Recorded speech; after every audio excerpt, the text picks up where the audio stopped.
നമസ്കാരം.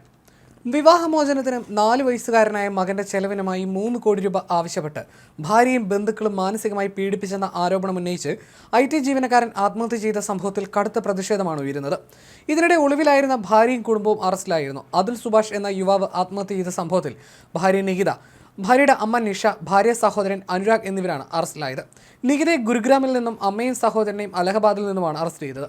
നികിതയുടെ അമ്മാവൻ സുശീലും കേസിൽ പ്രതിയാണ്. അതുൽ സുഭാഷ് എന്ന ടെക്കി ആത്മഹത്യ ചെയ്ത സംഭവത്തിൽ പ്രതികരണവുമായി എത്തിയിരിക്കുകയാണ് കർണാടക ആഭ്യന്തരമന്ത്രി ജി പരമേശ്വര.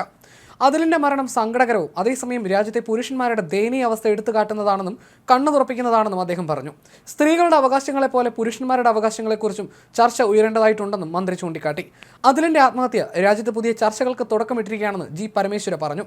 നമ്മളെപ്പോഴും സ്ത്രീകളുടെ അവകാശങ്ങളെക്കുറിച്ച് സംസാരിക്കും. എന്നാൽ ഇപ്പോഴത്തെ സംഭവം പുരുഷ അവകാശവുമായി ബന്ധപ്പെട്ട സംവിധാനം എത്ര ദുർബലമാണെന്ന് തുറന്നു കാട്ടുന്നതാണെന്ന് അദ്ദേഹം പറഞ്ഞു. ഭാര്യയ്ക്കും ഭാര്യയുടെ ബന്ധുക്കൾക്കുമെതിരെ 24 പേജുള്ള ആത്മഹത്യക്കുറിപ്പ് എഴുതിയാണ് സുഭാഷ് ആത്മഹത്യ ചെയ്തത്. സ്വകാര്യ കമ്പനിയിലെ എക്സിക്യൂട്ടീവ് എഡിറ്ററായിരുന്ന അതുൽ സുഭാഷിനെതിരെ ഭാര്യ നൽകിയ കേസുകൾ പിൻവലിക്കാനായി 3 കോടി രൂപയും കുട്ടിയെ സന്ദർശിക്കാനുള്ള അനുമതി ലഭിക്കാനായി വൻ തുകയും ഭാര്യയുടെ കുടുംബം ആവശ്യപ്പെട്ടിരുന്നു എന്നതാണ് ആരോപണം. ദാമ്പത്യ ജീവിതത്തിലെ തർക്കങ്ങളെ തുടർന്ന് ഭാര്യയും ഭാര്യയുടെ ബന്ധുക്കളും തന്നെ നിരന്തരമായി ദ്രോഹിക്കുന്നുവെന്ന് ആത്മഹത്യാക്കുറിപ്പിൽ അതുൽ പറഞ്ഞിരുന്നു. ജീവനെടുക്കുന്നതിന് മുൻപ് പുരുഷന്മാരുടെ അവകാശങ്ങൾക്കായി പ്രവർത്തിക്കുന്ന ഒരു NGOയെ അതുൽ ഇമെയിൽ വഴി ബന്ധപ്പെട്ടിരുന്നു.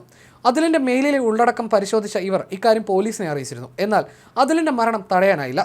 കർണാടകയിലെ മറാത്തഹള്ളി സ്വദേശിയായ അതുൽ സുഭാഷ് നികിതയുമായി വേർപിരിഞ്ഞ് ഒറ്റയ്ക്കായിരുന്നു കഴിഞ്ഞിരുന്നത്. കുട്ടിയെ സന്ദർശിക്കുന്നതിനുള്ള അനുമതി ലഭിക്കാനായി 30 ലക്ഷം രൂപ ഭാര്യയുടെ കുടുംബം അതുലിനോട് ആവശ്യപ്പെട്ടിരുന്നതായും പറയുന്നു.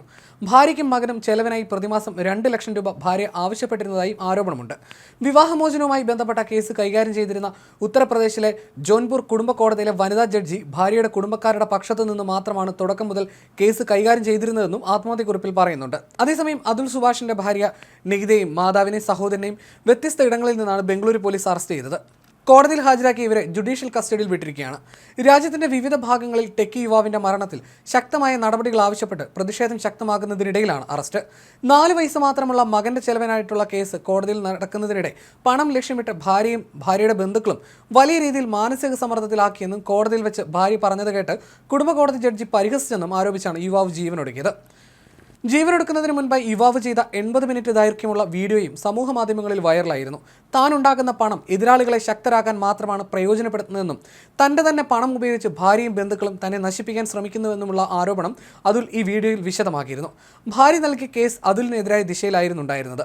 4 വയസ്സുള്ള മകന്റെ ചെലവിനായി തുടക്കത്തിൽ 40,000 രൂപ ആവശ്യപ്പെട്ട നികിത പിന്നീട് ഇത് ഇരട്ടി വേണമെന്നും പിന്നീട് 1 ലക്ഷം രൂപ മാസം വേണമെന്നും കോടതിയിൽ ആവശ്യപ്പെട്ടിരുന്നു. ഭാര്യയും കുടുംബവും അതുലിനെ പണത്തിന് വേണ്ടി മാത്രമാണ് ഉപയോഗിച്ചതെന്നാണ് ബന്ധുക്കൾ ആരോപിക്കുന്നത്. ബംഗളൂരുവിലെ സ്വകാര്യ കമ്പനിയിലെ ജീവനക്കാരനായിരുന്നു 34-കാരനായ അതുൽ സുഭാഷ്. വർഷങ്ങളായി വിവാഹ ജീവിതത്തിലുണ്ടായ പ്രശ്നങ്ങൾ മൂലമുള്ള മാനസിക സമ്മർദ്ദം ഇയാൾ ആത്മഹത്യക്കുറിപ്പിൽ വിശദമാക്കിയിരുന്നു. UP സ്വദേശിയായ അതുൽ സുഭാഷ് എന്ന 34-കാരനാണ് ജീവനൊടുക്കിയത്. 24 പേജുള്ള കത്ത് എഴുതി വെച്ച ശേഷമായിരുന്നു യുവാവിന്റെ ആത്മഹത്യ. വ്യാജ സ്ത്രീപീഡന ആരോപണം ഉന്നയിച്ച് 3 കോടി രൂപ ഭാര്യയുടെ കുടുംബം നഷ്ടപരിഹാരം ആവശ്യപ്പെട്ടിരുന്നു. ഭാര്യാപിതാവിന്റെ മരണത്തിന് കാരണം അതുലാണെന്ന് പോലീസിൽ പരാതി നൽകിയിരുന്നു.